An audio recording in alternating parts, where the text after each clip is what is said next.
Gonna give it a couple of minutes, see if any of my YouTube followers online. Give you guys a couple of minutes here. Me like my sage. I do this before every recording. Um, Tonight we're gonna have an interesting discussion, or just me relaying of information that you guys may be interested in, or will seek interest, maybe to pique your interest. But I'll start on the 2 minute mark. We're at 43 seconds right now. I hope everyone had a very safe time driving home. There's been a lot of havoc here on the Northeast with recent snowstorm. I don't even think we got 6 inches. We didn't. It wasn't that much snow, but it was the ice. From what I read, I got home early, literally about maybe 15 minutes after I got in the house. The snow started coming down. I'm seriously serious, literally. But from what I heard, it was snow, then sleeting, so it caused the ice underneath the snow, so it was very slippery, and that caused a lot of accidents and delays. So I hope you guys are all safe, and I hope you're remaining calm and steady. Okay, I know you want to get home, but it's better to be safe. You get home to your family without any incident. Okay, so take your time. Stay slow and steady. Steady. We're at the a minute and 52 seconds. Let me go right on in. So recently, last month, Politico, which is an American journalism company, held an event called A Tale of Two Crises. This event was sponsored by the company called Anthem, Anthem, in regards to the opioid addiction and diabetes. I found that it was a phenomenal displaying of information. The event was to advise that how technology and innovation can help them, providers, with better servicing people who are addicted, who are suffering from opioid addiction.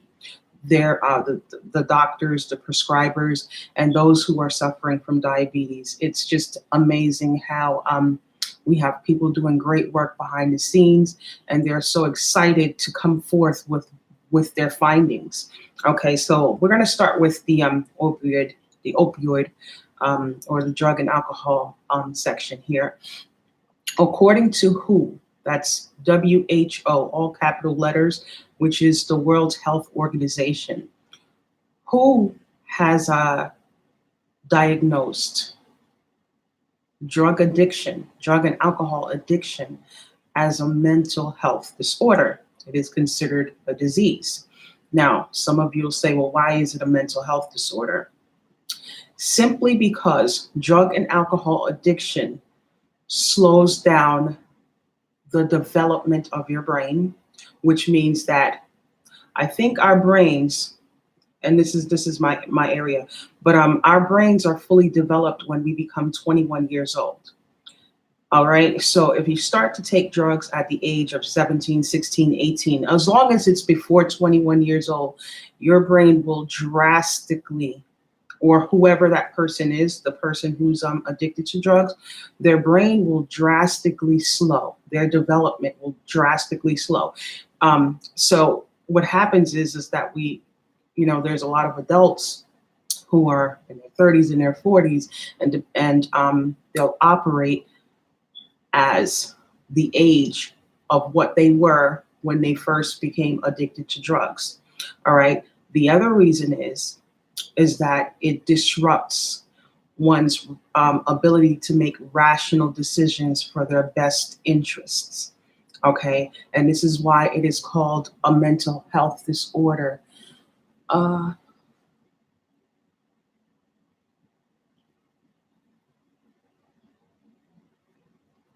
Oh, God bless you, Morpheus. Yeah, I got home early. Literally like 15, 20 minutes after I got home, the snow started falling, and I'm here in Newark, New Jersey. So I hope you stay calm and steady. Don't get frustrated. We want you to get home in one piece and safe, no accidents, not hurt, everything that goes with that. So stay safe and stay warm, okay? Yeah, so let me get back to what I was saying. So this is why it is called a mental health disorder. And another reason why it is called a mental health disorder is that it's co-occurring. What do I mean by co-occurring? Co-occurring means it's like a run-on sentence. Like one may be turned to drug addiction because they may have had issues with trauma. And trauma also disrupts the development of one's brain. So it can cause some mental health issues. So due to that, one may turn to drug and alcohol to cope, and that ends up co-occurring with, or how can I say, adding on to the already mental disorder or mental health issues that one may be facing. Um, Okay, your work. I heard what happened with Manhattan with those who are traveling via train and all public transportation. They were not allowed to leave the train stations. Like they had to keep them stuck at the train stations. People were upset, but you know what? It was for their own good. So yes, okay, I'm glad to hear that. All right, so yeah, what else was I saying? So I mentioned that part. So here's what I liked about technology, the technology part with dealing with opioid addiction, is that they come to the realization that a lot of it is stemming from prescription. So what they're looking at is as evidence-based prescribing, evidence-based prescribing, which means that they want to start looking at what the issue is and how long one should be prescribed medication for the respective issue. So they're breaking down each issue, which one will be prescribed with opioids, and saying, okay, I don't know the name of whatever the term, but let's just say, you broke a leg. Well, you may need to be prescribed one day for a broken leg versus having other types of surgeries. You know what I mean? So it's broken down by evidence on what the actual cause is, or what the actual sickness is, or what needs to be treated, versus how long they should be prescribed this opioid. The other thing is that they want to turn things to computer, make it computerized, which means that back in the day, or even right now, you go to the doctor will prescribe you something and it's in writing, and you take that to your local drugstore. Well, what they're saying is that they want to have like either an app or a system where you prescribe that medication to that respective patient in computer. So they're no longer taking that piece of paper, or maybe you still give them a piece of paper. However, it's going to be documented in the computer. It's time stamped. And it is also going to be connected to your local drugstore. So this is very helpful, and it's a great idea. And what they're saying is that this runs across all states, right? So if you're here in New Jersey and you got prescribed with opioids in New Jersey, it's going to be updated in the system. That means that I cannot go to Arkansas and try to go and get prescribed with opioids in Arkansas without they're being able to pull up my records. It's going to go run across all states. So it makes it very easy and in real time able to track how much opioids one is actually being prescribed or going to attempting to get. So to help out in a great way. What they were saying is, I wrote it down here. Let's see where I wrote it down. Yeah,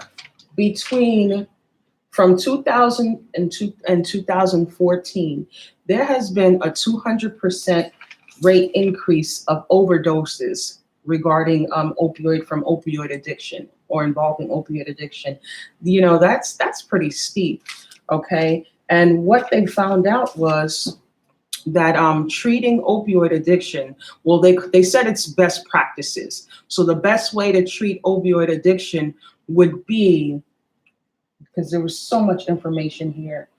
Uh, hold on. Um, medicated, medicated assisted treatment. So this means that in order to treat opioid addiction, that there's a medication, specific medication prescribed, that should be prescribed to treat the opioid addiction. And what they found is that only 40% of the of the uh, of the addiction treatment facilities offer only one of the medicated assisted treatment. So that is also a challenge, because it's saying that a lot of facilities are not following best practices or SOPs, however you want to call it, to treat this opioid addiction. And they're thinking that maybe that this patient just needs to come to a program, a 2-month program, or stay at a 24-hour facility, where that may be the case for some people. And then for other people's, that's not the case, because remember, there's a lot of different cases, and there's so many people in this sector that are dealing with co-occurring issues. So this is something to take very serious. Lack of funds from state and federal led to that. Well, here's the thing. And I worked at a drug treatment center, because I do have a program. My program is a self-wealth mentorship program. Some may call it self-development, but because I like to be a little bit different, I call it self-wealth, which basically means having a wealth of information of self, stemming from the 3 pillars: self-awareness, self-enlightenment, and self-empowerment. And I can tell you that these drug treatment centers are getting funded. But the question is, why aren't they following best practices? Now it may sound like an oxymoron to use medication to offset an opioid addiction. However, what they're saying is that these 3 types of medication to help offset opioid addiction has been tried and true. And however, they're not using, only 40% of the drug addiction facilities prescribe only one of this medicated assisted treatment. What about the other 2? And we still leave another 60% of those facilities that aren't using it at all. So it's a matter of why. But they do get a lot of funding, trust me. It's just a matter of keeping, the integrity, to treating people.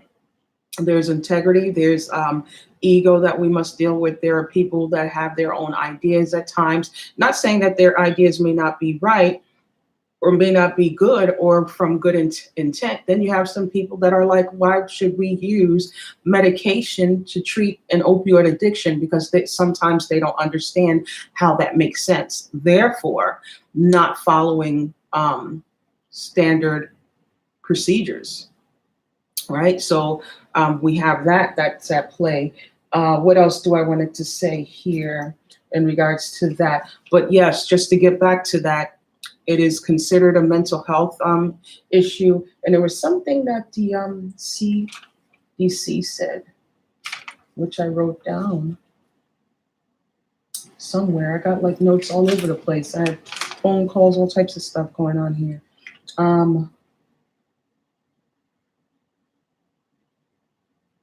Yeah, well, okay, I can't, maybe I don't remember where I put it, but here's the other thing that they're saying is that they need to look at people who are suffering from addiction from a holistic perspective. And that is something that I say, which is why I brought up my program, because too often, or the way they did things back in the day, is that they saw people with diabetes and opioid addictions, or let's stick with opioid addiction for now, as people who just weren't didn't have strong-willed, or they were wayward, they didn't have good character, or that they just needed treatment. However, you have to start looking at their environment, how they live, what are they surrounded by, because it is an effect to a cause, rather. Let me say that. It is an effect to a cause. So we don't just want to look at the problem with opioid and that this person has an opioid addiction, but we also want to look at their background, what type of life did they live, so we get a clear understanding of what we're dealing with. And 9 times out of 10, we will understand that there's a lot of co-occurring issues here. It's not just that they just want to take drugs. There's other mental health issues and other issues besides mental health issues that they've been dealing with that we ought to start looking into, and then providing treatment from a holistic perspective, meaning, which is where I brought up my program, getting into a spiritual aspect, self-awareness, self-enlightenment, and self-empowerment. There's a lot of building of healthy self-esteem. There's a lot of peeling back the layers of trauma that we have to look into in order to, truly treat those with opioid addictions from the inside out. They really need help, so we have to look at that. I forgot the psychologist's name, but if there's a such thing called the fight or flight area, or the fight or flight moment in our life, or era in our lives. A lot of us, due to trauma, is still stuck in fight or flight mode.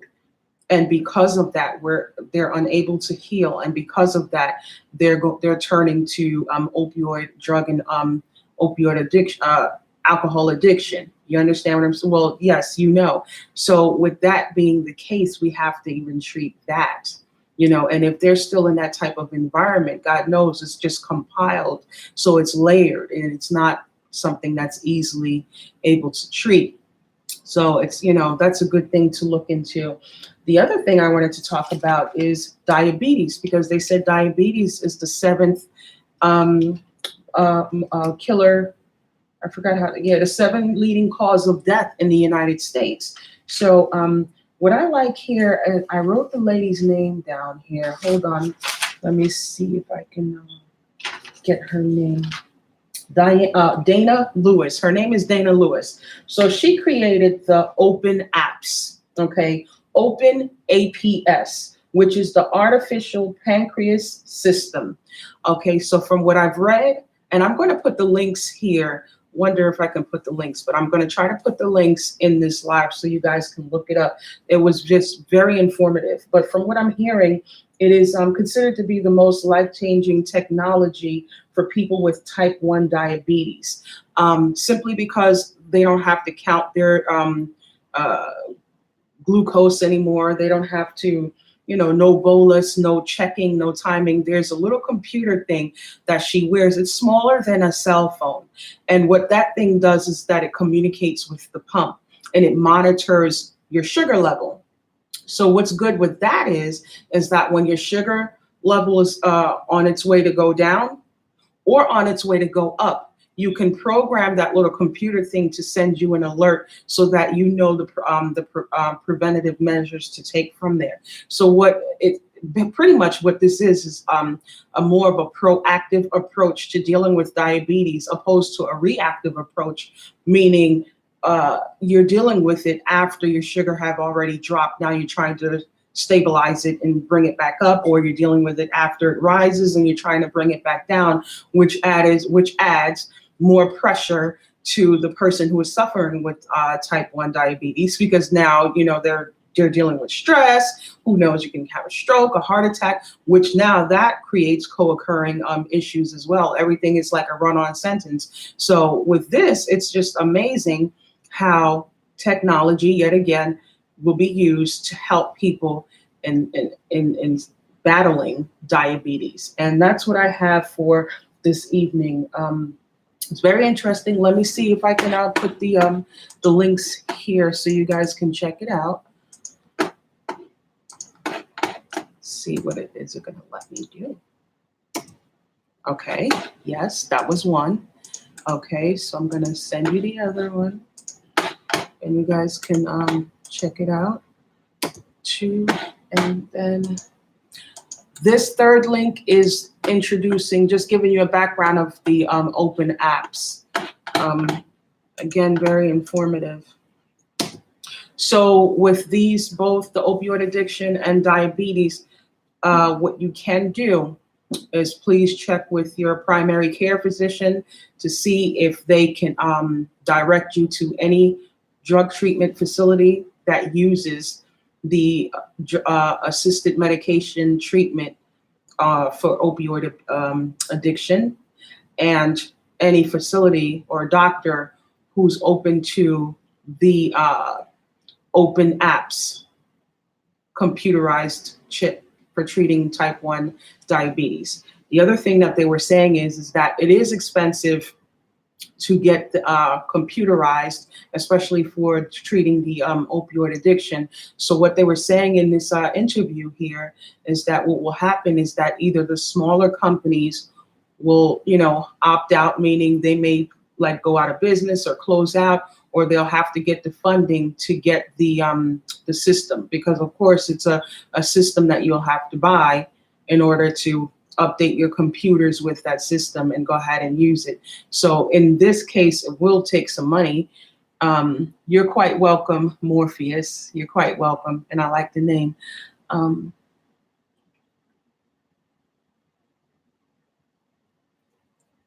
Yeah, there are a lot of, yes, there are a lot of rude people, rude YouTubers. I mean, you know what? The thing is that with that is that people don't have the ability. Some don't have the ability to have empathy, or can we say compassion? Now, if you just say it like that, they're going to say, "Yeah, I can put myself in other people's shoes." But then, the test comes when you have certain discussions and you listen to the things that they say, because and then that reveals that they don't have it within them to even ask certain questions so that they can have that type of compassion. There's a lot of judgment, and people don't realize that that's not, necessarily the best thing. Like, judging is always easy to do. It's very critical. However, observing before the criticism is the kinder and more balanced thing to do. Because what I've learned is that when you do observe and you do ask questions, you tend not to judge as much. And what you tend to do is lend solutions, be a part of the solution and not the problem. At least that's what I've learned in the process, and that's what a lot of people. So you're welcome for the links. And I hope you all, whoever else is watching, have a good night. Um,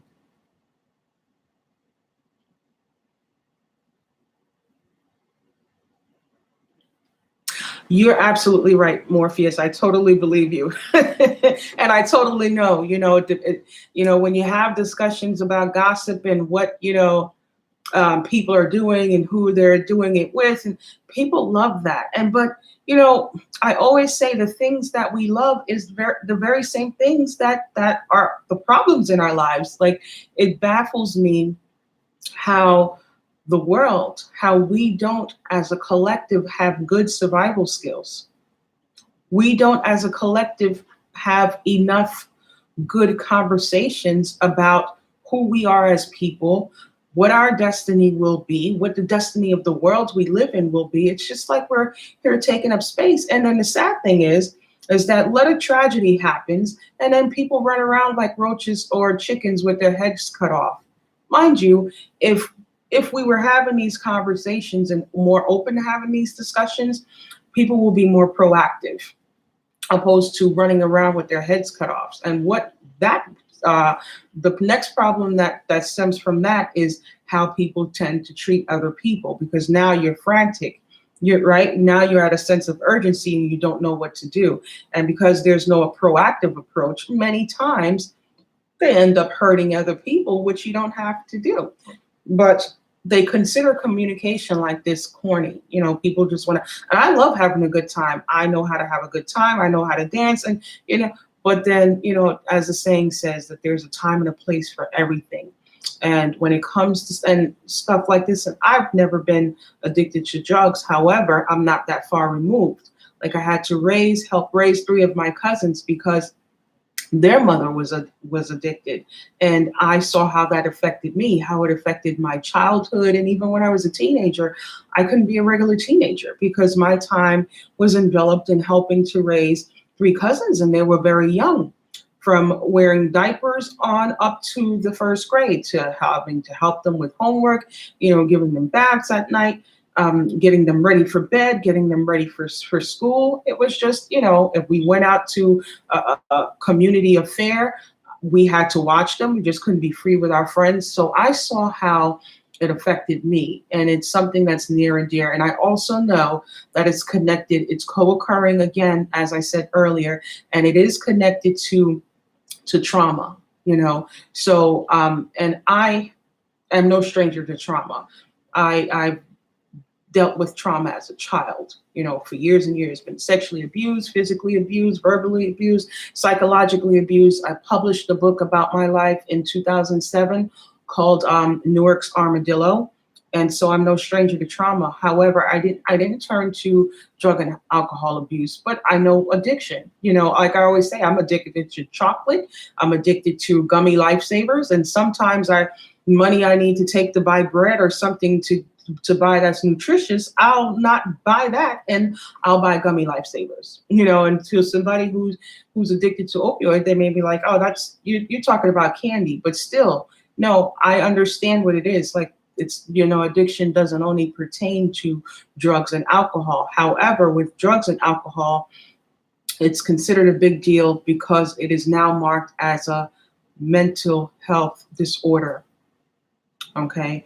And also by the Center of Disease Control, it has been marked as a mental health disorder. So,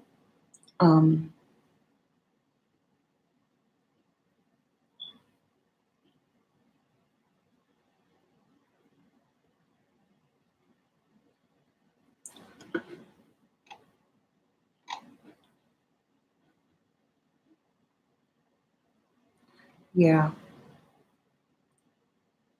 yeah.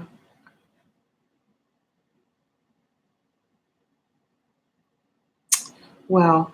And as Jay-Z, I think, would said it, that selling drugs is addictive too as well. What he said, I guess there's two sides of what substance abuse is, right? So if there's the side that, and you're mentioning both sides, so it's very serious, and it does take for people to have an open mind and putting all hands on deck and just diving in. There are people in our communities, and then people get embarrassed, right? So when they find that they're addicted to opioids in some way, some of them are embarrassed, and then they don't reach out to their doctors, their primary care physicians, to see how they can get help and the best way that they can get help. So there's a lot of that factor because they don't want to be judged. A lot of people are holding down good jobs, good positions, and no one think that they're addicted to drugs and alcohol. So there's a lot that goes with that. Have survived and overcome my ignorance. You know what I say, Morpheus, and you know what, I applaud you for that. We can say ignorant, and we can just say that was our growing pains. Like, when you look back at it now, there is so much that you've learned, and that very same thing that you've learned can be used in some way to help someone else, or to teach in some way. I always say that we have a purpose here. God has given us a purpose outside of having a job to take care of ourselves and pay our bills. God has given us a purpose. And it is our job to find out what that purpose is. And once we find it, do it, and do it well. Do it the best way we can do it. I found out what my purpose was. That's what led me to quitting my career. I had a 12-year career in the international business, where I was a U.S. customs broker and exporter, where I've had to process international shipments being imported and exported to the United States. Had to keep communication with U.S. Customs, Food and Drug, Fish and Wildlife, Department of Transportation, you name it. But after 12 years of that, and after I published my book, I started to just say, why am I here? Yeah. Let me tell you something. Here's what I miss about that industry. It was like my critical thinking skills, my sense of urgency, my speed was on steroids. There was, never a dull moment. Every day is not the same. There was always something going on. The trucker has a problem at the port. There's something going on at the importer. The U.S. Customs needs it. And you have to be able to, at least if you want to stay above water and not be the cause of your company losing money, you have to be able to, your problem solving skills has to be on point. It has to be up to par. Your sense of urgency, your quick wit, your, thinking out the box, critical thinking, all of that I loved. And I still love it, and I miss that. And I take that with me, on anything I do, whether I help in the community in some way, where we're feeding the homeless, anything, helping out with elections, anything that I'm doing in which I can use those skill sets because they're transferable, I'm able to use. So it just made me a better person. But at one point I started to say, why am I here? Like, after a while, it got redundant. As unpredictable as that business was, I started to feel like I am not doing enough here. And that's when I just, decided to leave and figured out what I'm going to do. And that's how I got more into the community. So I ran my program at a halfway home, which was not a drug treatment center. And then I did run my program at a drug treatment center as well. So right now I'm just trying to get back into that era and that whole sector, because that's where I do best.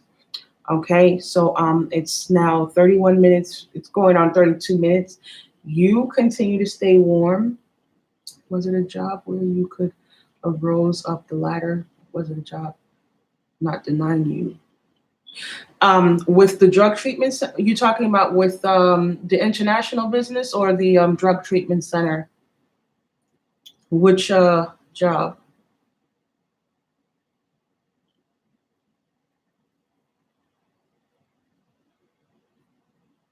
International. Okay, so here's the challenge with that. I rose, I made good money, but the other challenge with that was due to the complexity of the job. The women were ridiculous. They were very envious. They were very problematic. And not just me. That's what they did. People were taking their frustrations off on other people because, sad to say, let me not say the majority of people. Let me just say this: from what I've seen in the international business, people do not have good problem solving skills. People do not have a sense of urgency. Their critical thinking and their creative thinking is not good. It's not healthy. And in order to be great and be stress free in the international business, you have to be able to do all of that, because this business, it's like working at a doctor's office or in a hospital. You understand that in a hospital, it's like, especially when a patient comes in and there's a problem, your critical thinking, like, you have to be on point, especially if someone is about to die or they're losing their life, right? You have to be able to handle that and be on point with these people.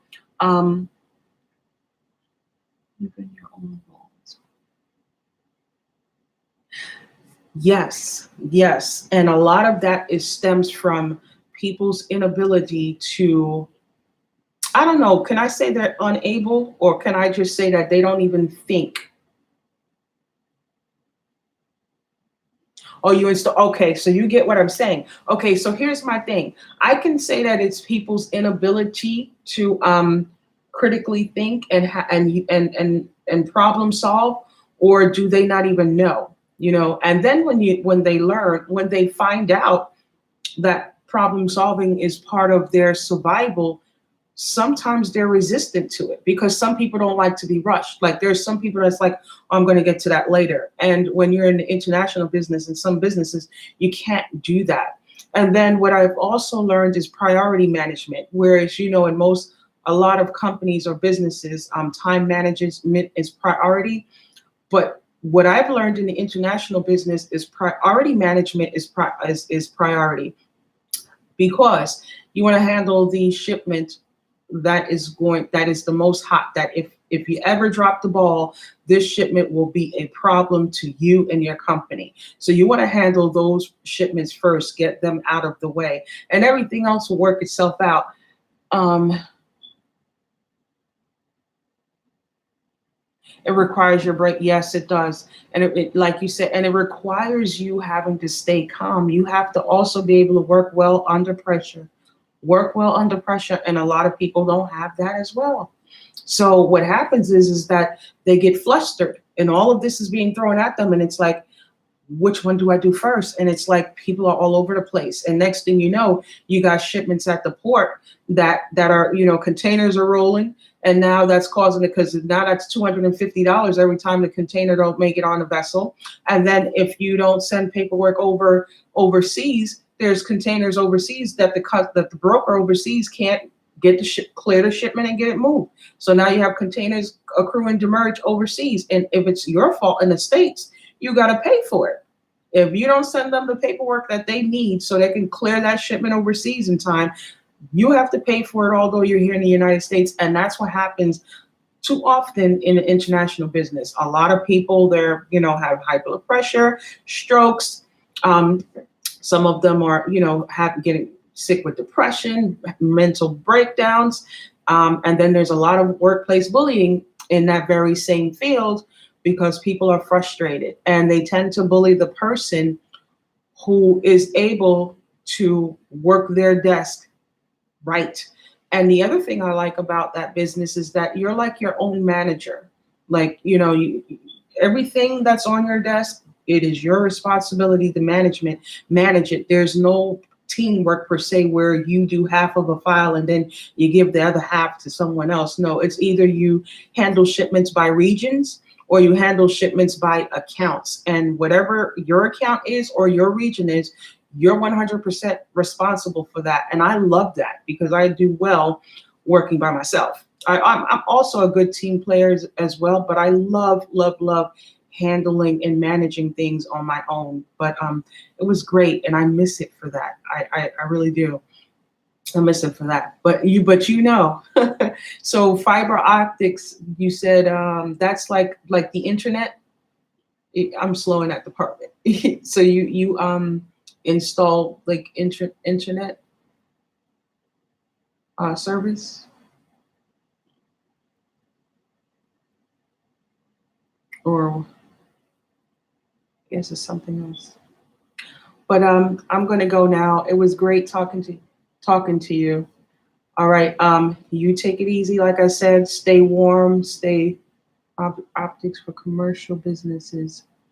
Okay, so that's like the internet, right? What is fiber optics? I can look it up, but let me see what it is.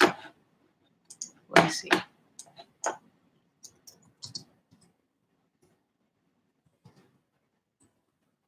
Yeah, it's the internet. Okay. Yeah, I knew. No, it's okay. It's okay. It was good talking to you. Like I said, you enjoy your ride home. I can. Well, I know you're not enjoying it. Let me say this: you stay safe, stay calm and steady, and stay warm. And I hope you have enough gas. Okay, I figured it out. Okay, and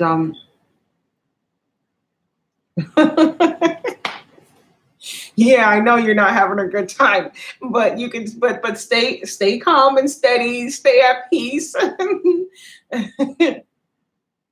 You don't have your car on? You don't have the heat? Well, maybe it makes better sense not to, because you'll waste your gas. Some people were talking about that too. How much longer do you think it'll take before you get home?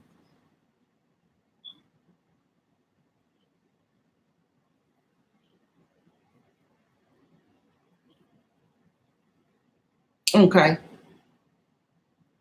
Okay, I get it. I get it because you're at work now. You're working. This is your working hour. Did you say you're back and forth?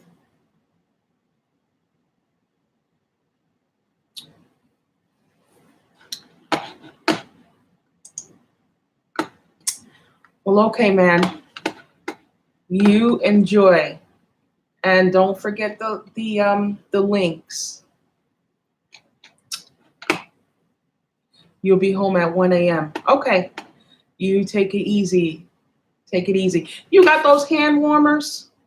I did a bit of everything. I used to work with Labor Ready, and then they changed their name to People Ready, and I did worked on a construction sites. You name it. I'm like the Renaissance woman, like the Jane of all trades, master of none. But I master myself. I don't need to master the trade. I master myself. But working outside for this cold, they give you those hand warmer things, or you can buy them from like your Walgreens or so. But you know that already.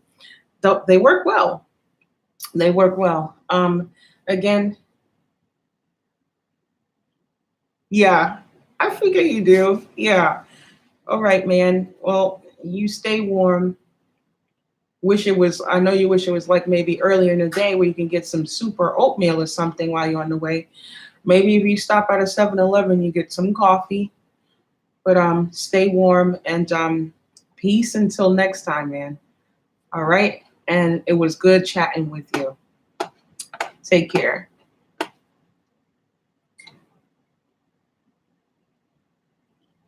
There we go. Tea and soup with honey and lemon. Have a good night, man.